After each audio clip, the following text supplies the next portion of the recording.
এই অবস্থার খুব উপরକୁ ଯାଇଥାନ୍ତି।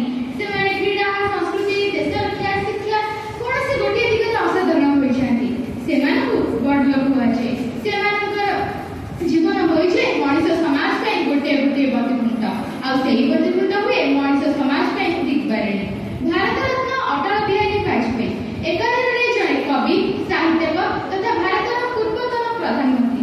ଆଜି ସେ ଆମ ଗହଣରେ ନାହାନ୍ତି ସତ, କିନ୍ତୁ ସେ ଭାରତୀୟ ରାଜନୀତିରେ ଯେଉଁ ଶୀର୍ଷରେ ପହଞ୍ଚିଛନ୍ତି ତାହା ଅନ୍ୟମାନଙ୍କ ପାଇଁ ଏକ ସ୍ୱପ୍ନ ପାଲଟିଛି। ଆସନ୍ତୁ ବନ୍ଧୁଗଣ, ଆମେ ଏମିତି ଜଣେ ମହାନ ବ୍ୟକ୍ତିତ୍ୱଙ୍କ ଉପରେ ଆଲୋକପାତ କରିବା ଯିଏକି ବହୁମୁଖୀ ପ୍ରତିଭାର ଅଧିକାରୀ।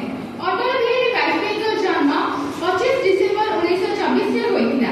ତାଙ୍କର ପିତାଙ୍କ ନାମ ଥିଲା କୃଷ୍ଣ ବିହାରୀ ବାଜପେୟୀ ଓ ମାତାଙ୍କ ନାମ ଥିଲା କୃଷ୍ଣଦେବୀ। ତାଙ୍କର ପ୍ରାଥମିକ ଶିକ୍ଷା ସରସ୍ୱତୀ ଶିଶୁ ବିଦ୍ୟା ମନ୍ଦିର ଗୋଆଲିୟରେ ହୋଇଥିଲା।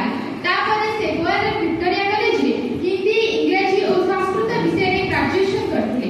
ତାପରେ ସେ ଡିଏଭି କଲେଜ କାନପୁରରେ ପଲିଟିକାଲ ସାଇନ୍ସରେ ଏମଏ ପଢ଼ିଥିଲେ ଆଉ ସେ ପ୍ରଥମ ଶ୍ରେଣୀରେ ଉତ୍ତୀର୍ଣ୍ଣ ହୋଇଥିଲେ। ଶାନ୍ତ, ସରଳ ଓ ନମ୍ର ବ୍ୟବହାର କିଛି ଏମିତି ଥିଲା ତାଙ୍କ ବ୍ୟକ୍ତିତ୍ୱ। ଭାରତୀୟ ରାଜନୀତିରେ ଅଟଳ ବିହାରୀ ବାଜପେୟୀ ଏକ ଏପରି ନାମ ଯିଏକି ନିଜ ବ୍ୟକ୍ତିତ୍ୱ ବଳରେ ବ୍ୟାପକ ସମର୍ଥନ ଓ ସମ୍ମାନ ହାସଲ କରିପାରିଥିଲେ। ତାଙ୍କୁ ଯେତେବେଳେ କଟୁ କଥା କହିଲେ ମଧ୍ୟ ସେ ରାଗୁ ନଥିଲେ। ଏହାର ଅର୍ଥ ନୁହେଁ ଯେ ସେ ଚୁପ୍ ହେଇ ବସି ଯାଉଥିଲେ।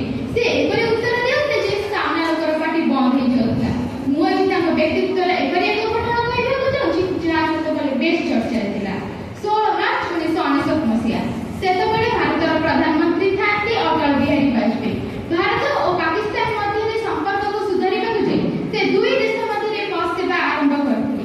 ଆଉ ସେ ନିଜେ ହିଁ ବସ୍ରେ ବସି ଆହ୍ଲାବାଦରୁ ଲାହୋର ଯାଇଥିଲେ। ଆଉ ଗଭର୍ଣ୍ଣର ହାଉସରେ ଏମିତି ଚମତ୍କାର ଭାଷଣ ଦେଇଥିଲେ ଯେ ସେଠାକାର ପାକିସ୍ତାନ ରାଜନେତାମାନେ ତାଳି ନ ମାରି ରହିପାରିନଥିଲେ।